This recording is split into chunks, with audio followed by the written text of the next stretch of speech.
Friends आज हम लोग क्लास 11th का चैप्टर 4 करेंगे जो कि प्रिंसिपल ऑफ मैथमेटिकल इंडक्शन है। इसके अंदर आपको है ना एक बेसिक क्वेश्चन से शुरुआत करवाता हूँ क्योंकि चैप्टर जो है वो उतना टफ नहीं पड़ता। अगर आपको एक सिंपल एक क्वेश्चन भी समझ में आ जाता है तो ये आपके लिए काफ़ी ईजी रहेगा। तो पीएमआई में एक क्वेश्चन उठाते हैं। जैसे मैंने एक क्वेश्चन उठाया 1 + 2 + 3 एंड सो ऑन। बात याद रखना, ये जो डॉट है इसकी संख्या आप 3 ही रखोगे, मतलब इनके जो डिजिट्स हैं ना 1 2 3 डॉट रखोगे, क्योंकि कई बार क्या होता है कि हम लोग है ना एग्जाम्स वगैरह में बहुत सारे डैश डैश डैश बना देते हैं, तो उसका कोई मतलब होता है, इसीलिए वहाँ पे डैश मतलब बनाया जाता है। 3 डॉट का मतलब होता है एंड सो ऑन।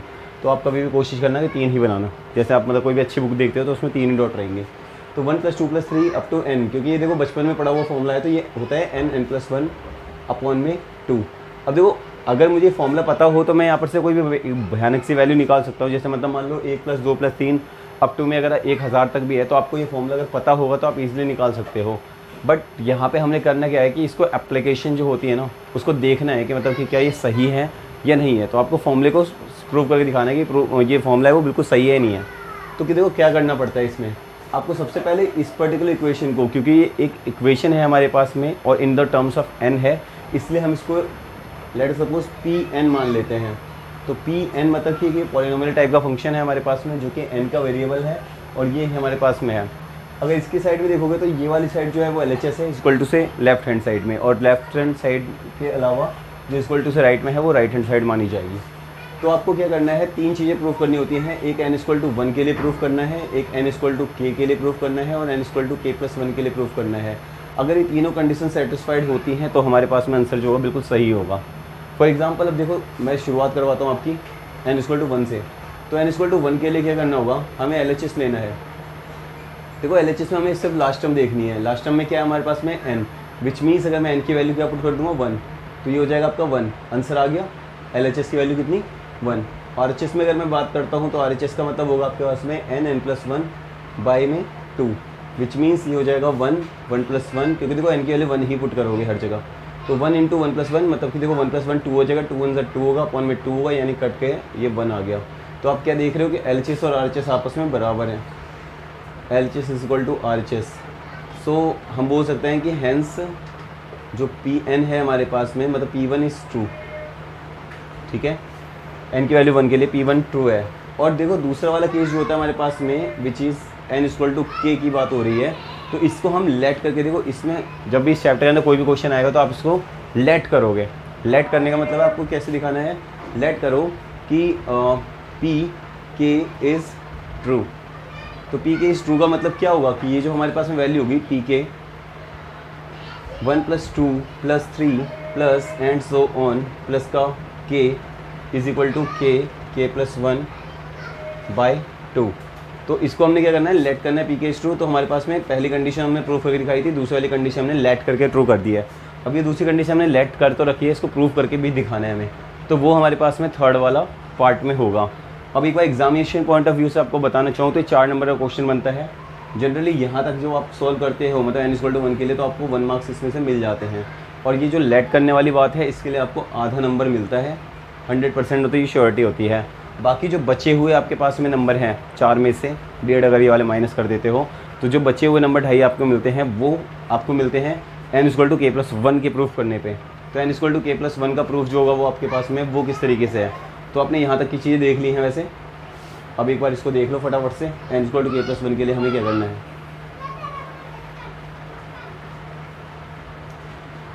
तो फ्रेंड्स एक बात देखो कि मतलब जैसे क्या मैं एक बात जानता हूँ कि मतलब जैसे ak+1 की बात अगर मैं करना चाहूँ तो ये मैं लिख सकता हूँ ak.a। ये वाली बात अगर आपको पता है कि मतलब देखो ak.a का मतलब है a⁴k और a⁴1, बेस सेम होता है तो पावर ऐड हो जाती है, यानी k+1 वाली फॉर्म हो जाएगी हमारे पास में। तो अगर ये चीज़ होगी तो मैं ये बोल सकता हूँ कि मतलब जो एक k का मतलब है हमारे पास में जैसे pk वाली टर्म हो रही है और डॉट में एक सिंपल p1 वाली बात हो रही है। तो देखो इसमें करना क्या होता है हमारे को, ऐसे जो क्वेश्चन होते हैं इसमें आपको लेना होता है सिर्फ एक LHS। देखो LHS में करना क्या है, आपको ये लेके जाना है, क्योंकि देखो n की वैल्यू क्या लेके जानी है, पहले आप देख लो n की वैल्यू आपको k+1 के लिए पुट करनी है। बट जो हमने n=k के लिए पुट किया था वो कहाँ तक था, 1 से लेकर के k तक गया था।